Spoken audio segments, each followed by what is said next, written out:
दोस्तों आज की वीडियो थोड़ी सी स्पेशल होने वाली है क्योंकि आज की वीडियो में मैं आप लोगों को सिंदूर चुड़ैल की कहानी के बारे में बताने के लिए जा रहा हूं। सिंदूर चुड़ैल सिंदूर और सुहाग का अपमान करने वालों को मौत के घाट उतार देती है। अब नो डाउट ये एपिसोड लाल इश्क का होने वाला है और इस एपिसोड के अंदर 3 छोटी छोटी कहानियां हैं और आज के वीडियो में हम उन तीनों कहानियों को कवर करने वाले हैं। तो बिना किसी देरी के चलिए शुरू करते हैं। वीडियो में अंत तक जरूर बने रहिएगा, ये वीडियो बहुत ही मजेदार होने वाली है।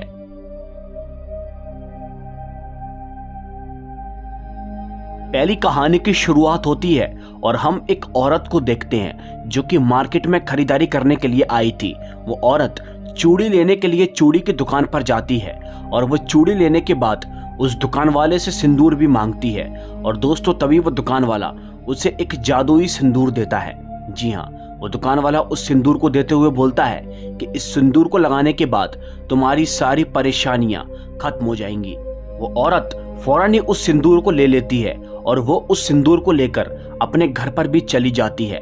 अब दोस्तों मैं आप लोगों को पहले ही बता दूं, वो सिंदूर बिल्कुल भी नॉर्मल नहीं था। अब घर पर जाने के बाद वो औरत आईने के आगे बैठकर उस सिंदूर को लगा लेती है और वो जैसे ही उस सिंदूर को लगाती है तो उसके घर के अंदर हम सिंदूरिया नाम की एक खतरनाक चुड़ैल को देखते हैं। ये चुड़ैल उन लोगों को अपना निशाना बनाती है जो जिंदगी के अंदर गलत तरीके से काम करते हैं, मतलब गुनाह करते हैं, और ये उनको अपना निशाना बनाकर मौत के घाट उतारती है। वेल गाइस, दूसरी तरफ हमको इसी औरत के पति को दिखाया जाता है जो कि किसी और लड़की के साथ लेटा हुआ था। इस आदमी का नाम संजय है और संजय अपनी पत्नी को छोड़कर एक नई गर्लफ्रेंड के साथ ही ज्यादा पल बिताता है, जिसका साफ साफ मतलब ये है कि वो अपनी पत्नी को धोखा दे रहा है। और दोस्तों ये भी एक गुनाह से कम नहीं है, इसीलिए सिंदूरिया चुड़ैल की नजर उसके पति के ऊपर पड़ जाती है। अब आगे क्या होगा चलिए देखते हैं। संजय अपनी गर्लफ्रेंड के साथ ही अपने कीमती वक्त को गुजार रहा था कि तभी कुछ ही देर के बाद उसके पास उसकी पत्नी का कॉल आता है और वो उसे अर्जेंट घर पर आने के लिए बोल देती है। ये बात सुनकर वो बहुत ही शॉक हो जाता है क्योंकि वो बहुत ही अर्जेंट में उसे बुला रही थी। इसीलिए संजय अपनी गर्लफ्रेंड को अकेला छोड़कर अपनी पत्नी के पास घर की ओर निकल जाता है। इससे उसकी गर्लफ्रेंड बहुत ही गुस्सा हो जाती है। अब दोस्तों इसी के साथ उसके जाने के बाद हम उसकी गर्लफ्रेंड को देखते हैं जो कि चुपचाप बैठी हुई थी। अचानक ही उसके कमरे की लाइट फ्लिकर होना शुरू हो जाती है, विच मीन्स कि वो चुड़ैल यहाँ पर आने वाली है। ये सब देखकर वो लड़की बहुत ही डर जाती है और वहां से भागने की कोशिश करती है, बट अब तक वो चुड़ैल यहाँ पर आ चुकी थी। वो चुड़ैल उसके करीब आती है और उससे बोलती है कि तुमने सिंदूर और सुहाग का अपमान किया है, इसलिए मैं तुम्हें नहीं छोड़ूंगी। और कुछ ही देर के बाद पलक झपकते ही वो चुड़ैल उसे मारकर उसका ही सिंदूर बना देती है। जी हाँ, उसकी मौत के बाद दूसरी तरफ हम संजय को देखते हैं जो कि भागता भागता अपने घर पर पहुंचता है। घर पर पहुंचने के बाद वो अपनी पत्नी से पूछता है कि आखिर तुमने इतने अर्जेंट में कॉल क्यों किया था, बट उसकी पत्नी उससे बोलती है कि मैंने तुम्हें कोई भी कॉल नहीं किया है। जी हाँ दोस्तों, यानी कि उसकी पत्नी ने उसे कोई भी कॉल नहीं किया था, वो कॉल उसी चुड़ैल ने उसे किया था क्योंकि वो चुड़ैल उसकी गर्लफ्रेंड को सजा देना चाहती थी। घर पर आकर संजय बहुत ही गुस्सा होता है और अपनी पत्नी को ही नुकसान पहुंचाने की कोशिश करता है और ये सब वो चुड़ैल भी कहीं ना कहीं इस सब को होते हुए देख रही थी।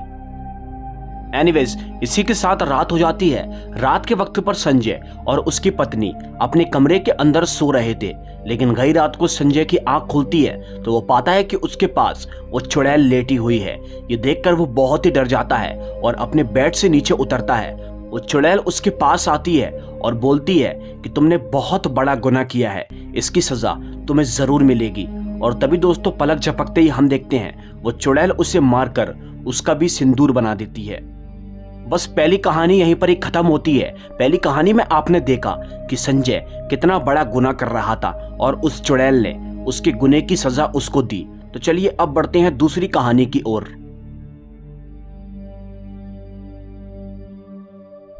तो बेसिकली दूसरी कहानी भी एक कपल की ही है जो कि दोनों आपस में लड़ते रहते हैं। ये कहानी नरेश की है जिसकी पत्नी उसको बहुत ही एब्यूज करती है और हर वक्त उस पर गुस्सा करती रहती है। एक बार नरेश अपनी पत्नी को बिना कुछ बताए कहीं और चला जाता है और ये सब देखकर उसकी पत्नी बहुत ही शॉक हो जाती है। उसे कुछ भी समझ में नहीं आता कि आखिर उसका पति कहाँ गया है। तभी उस औरत के पास एक औरत और आती है और उसे उसी जादुई सिंदूर के बारे में बताती है। वो बोलती है कि अगर तुम इस सिंदूर को लगाओगी तो तुम्हारा पति तुम्हारे वश में आ जाएगा। ये बात सुनकर वो औरत बहुत ही खुश होती है और उस सिंदूर को फौरन ही लगा लेती है। उस सिंदूर के लगते ही हम देखते हैं उसके आसपास सिंदूरिया चुड़ैल भी थी जो कि अब उसकी रक्षा करेगी।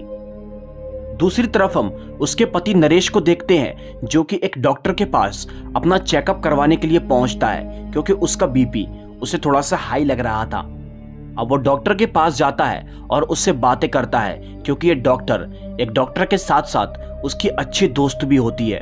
वो डॉक्टर फौरन ही उसका बीपी चेक करती है और बीपी चेक करने के बाद पता चलता है कि नरेश का बीपी बहुत ही हाई है और ये सब उसकी पत्नी के चक्कर में हुआ है क्योंकि अक्सर वो उस पर गुस्सा करती रहती है और लड़ती रहती है, जिसके चक्कर में नरेश की सेहत बिल्कुल भी अच्छी नहीं रहती।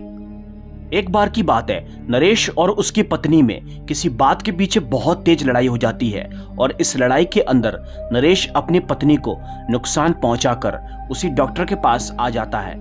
नरेश उस डॉक्टर के पास आकर बोलता है कि मुझे अपनी पत्नी के साथ नहीं रहना, अब मैं तुम्हारे साथ रहना चाहता हूँ, प्लीज मुझे अपने साथ रख लो, किसी कोने आंतड़े में फेंक देना। ये देखकर उस डॉक्टर को उसके ऊपर तरस आ जाता है और वो उसे अपने पास रखने को तैयार हो जाती है। बट लेकिन दोस्तों, इसी बीच उसके आसपास वो चुड़ैल भी होती है। सिंदूरिया चुड़ैल को ऐसा लगता है जैसे कि शायद नरेश अपनी पत्नी को धोखा दे रहा है, बट असल में ऐसा कुछ भी नहीं था। वो डॉक्टर उसे मंदिर जाने को बोल देती है जिससे कि उसका मूड थोड़ा सा रिलैक्स हो पाए और वो जैसे ही मंदिर के लिए निकल जाता है तो हम उसी डॉक्टर को देखते हैं। वो भी यहाँ से जाने की कोशिश करती है, बट इससे पहले कि वो देखती है कि इस पूरे कमरे की लाइट अचानक से फ्लिकर होना शुरू हो जाती है, विच मीन्स कि वो चुड़ैल यहाँ पर आने वाली है। कुछ ही देर के बाद वो चुड़ैल उस डॉक्टर के आसपास आ जाती है और उसे देखकर वो डॉक्टर बहुत ही डर जाती है। वो अपनी जान बचाकर यहाँ से भागने की कोशिश करती है और वो बाहर की ओर भाग जाती है। वो चुड़ैल भी उसके पीछे जाती है और उसे पकड़ लेती है, लेकिन इससे पहले कि वो उसे मार पाती तभी वहां पर वो लड़की उस चुड़ैल से बोलती है कि जैसा तुम सोच रही हो वैसा कुछ भी नहीं है। असल में नरेश की तबीयत बहुत ही खराब रहती है, इसीलिए बस उसे तसल्ली देने के लिए मैं उसके साथ ऐसा करती हूँ। वो डॉक्टर उस चुड़ैल को इमोशनली अटैच कर लेती है, जिसके बाद वो चुड़ैल उसे नहीं मारती और यहाँ से चली जाती है। अब दोस्तों, इसी के साथ दूसरी तरफ हमको दिखाया जाता है नरेश की पत्नी को, जो कि आटा गूंदते वक्त उस आटे के अंदर जहर डाल देती है जिससे कि वो खाना खिलाकर नरेश को मार दे, क्योंकि वो बहुत ही गुस्से में थी क्योंकि नरेश ने उसे नुकसान पहुंचाने की कोशिश की थी। खाना बनाने के बाद वो आईने के आगे जाकर दोबारा से उस सिंदूर को लगा लेती है और ये सोचती है कि शायद वो चुड़ैल उसके पति को मार देगी, लेकिन असल में होता इसका उल्टा ही है। जी हाँ, कुछ ही देर के बाद उस कमरे के अंदर वो चुड़ैल आती है।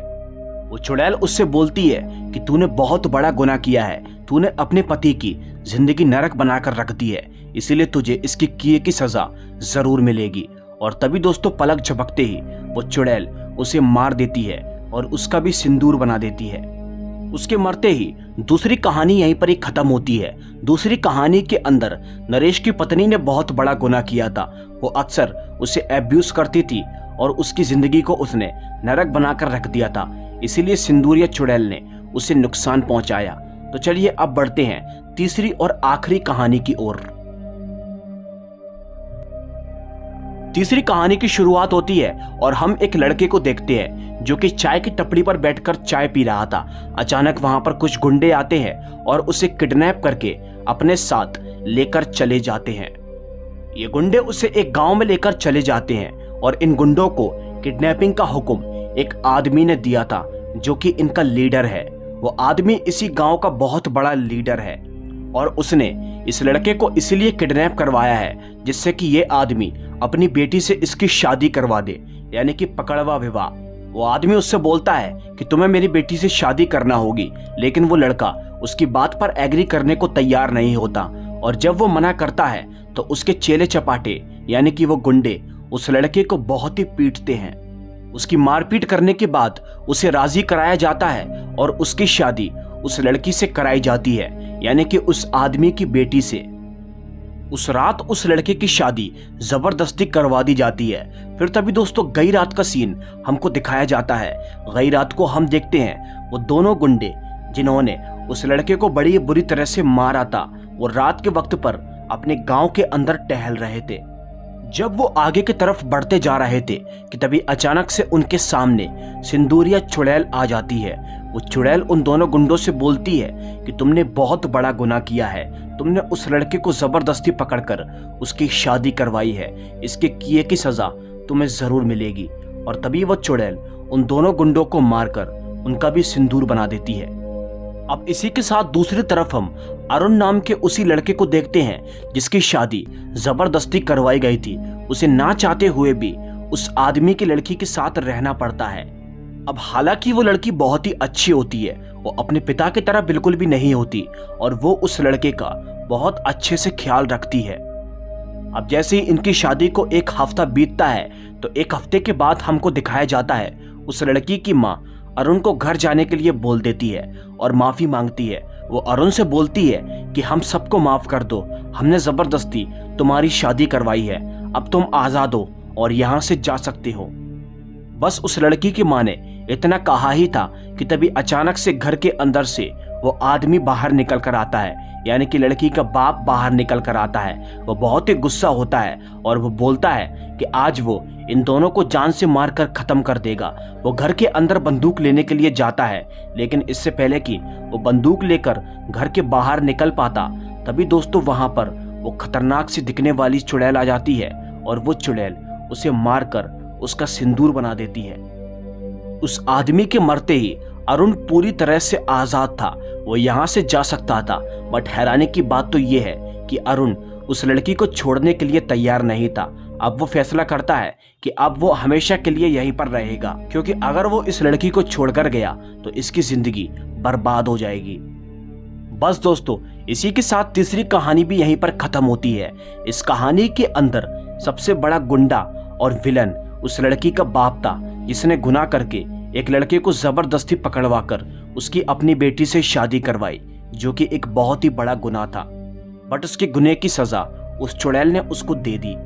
अब दोस्तों इससे पहले कि मैं इस वीडियो को खत्म करूं तो मैं आप लोगों को एक इंटरेस्टिंग बात बताना चाहता हूं। इस वीडियो की दूसरी कहानी के अंदर आपने जिस डॉक्टर को देखा था, असल में उस एक्ट्रेस के साथ मैंने भी काम किया है। आपको स्क्रीन पर कुछ फोटोज भी दिखाई दे रहे होंगे। ये शूट मौका वारदात नाम के एक सीरियल का था जो कि NTV पर ही आता था। तो बस यही एक बात थी जो आई नो आप लोगों को जानकर बहुत ही अच्छा लगा होगा।